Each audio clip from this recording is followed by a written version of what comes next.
जय सिया राम दोस्तों।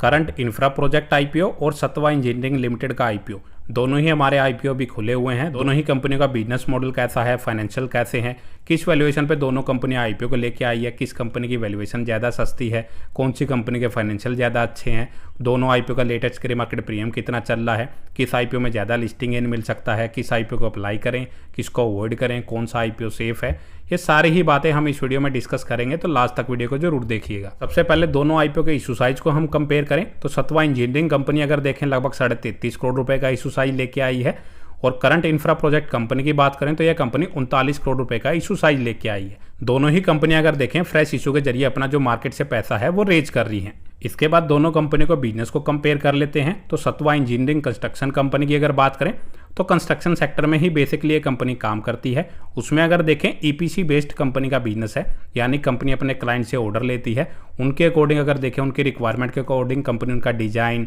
फिर इंफ्रास्ट्रक्चर की जो डेवलपमेंट है और पूरा का पूरा प्रोजेक्ट उनको कंप्लीट करके देती है। उसमें अगर देखें company water infrastructure, waste water management, other जो इंडस्ट्रियल कंस्ट्रक्शन के जो प्रोजेक्ट है वो ये कंपनी करती हुई नजर आ रही है। कंपनी अगर देखें क्लास 1 कॉन्ट्रैक्टर्स है, उसमें अगर देखें काफ़ी गवर्नमेंट बॉडीज़ को कंपनी अपनी सर्विस देती है। जैसे कि अगर देखें Tamil Nadu public work department and Chennai metropolitan water supply and sewerage board, तो गवर्नमेंट सेक्टर को ही कंपनी अपनी सर्विस प्रोवाइड करवा रही है, तो वो कंपनी के लिए एक पॉजिटिव पॉइंट्स है। उसके साथ ही अगर देखें PWD, southern railway and BHEL, ये भी कंपनी के क्लाइंट्स यहाँ पे नजर आ रहे हैं। इसके अगेंस्ट में करंट इंफ्रा प्रोजेक्ट कंपनी की बात करें तो यह कंपनी अगर देखें 12 सालों से अपना बिजनेस कर रही है। तो यह कंपनी भी अगर देखें ईपीसी बेस्ड अपना बिजनेस करती है, लेकिन इस कंपनी का जो अगर आप देखेंगे इंफ्रास्ट्रक्चर डेवलपमेंट के साथ साथ रिन्यूएबल एनर्जी से रिलेटेड भी जो प्रोजेक्ट है वो भी ये कंपनी डेवलप करती हुई नजर आ रही है। कंपनी अगर देखें solar, electrical, water and civil से रिलेटेड जो भी ईपीसी के प्रोजेक्ट हैं वो ये कंपनी करती हुई नजर आ रही है।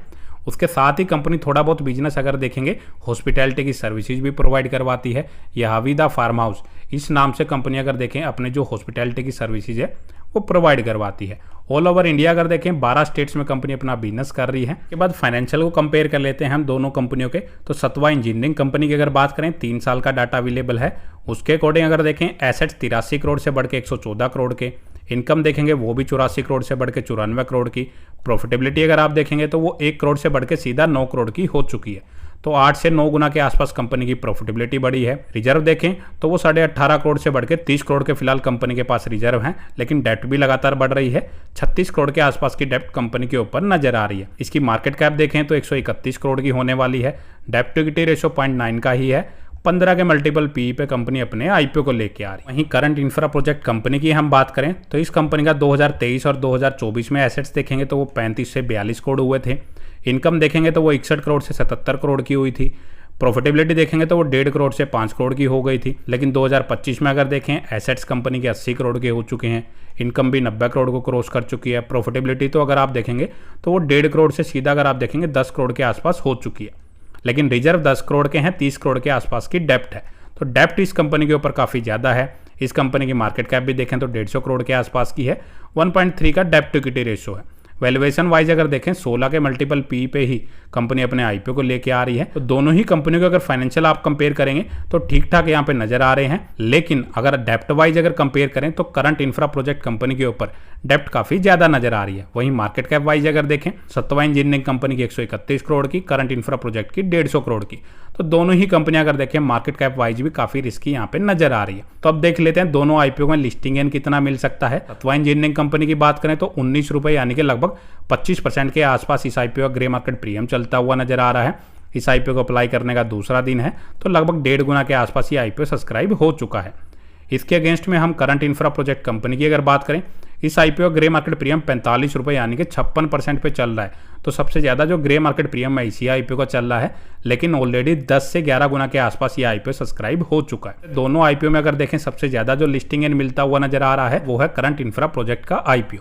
फाइनेंशियल वाइज भी अगर देखें फाइनेंशियल दोनों ही कंपनियों के ठीक ठाक है, लेकिन डेप्ट वाइज अगर देखें करंट इंफ्रा प्रोजेक्ट कंपनी पे काफी ज्यादा नजर आ रही है। लेकिन लिस्टिंग इन भी यही आईपीओ ज्यादा देता हुआ नजर आ रहा है और अलॉटमेंट के भी जो चांसेस अगर हम देखें इसी आईपीओ में सबसे कम रहने वाले हैं। दोनों ही कंपनियां अगर देखें 200 करोड़ से नीचे की मार्केट कैप है, काफी रिस्की आईपीओ हो सकते हैं।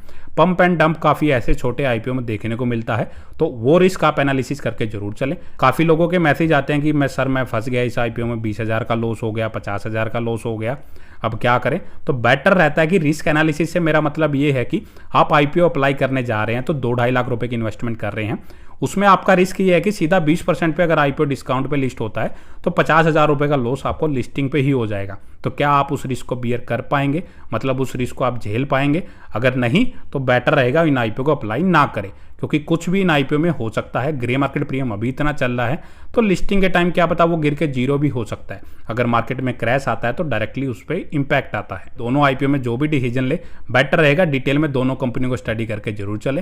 तो इस वीडियो में इतना ही। अगर आपको वीडियो अच्छी लगे तो वीडियो को लाइक करें और चैनल को सब्सक्राइब करना ना भूलें। जय सिया राम।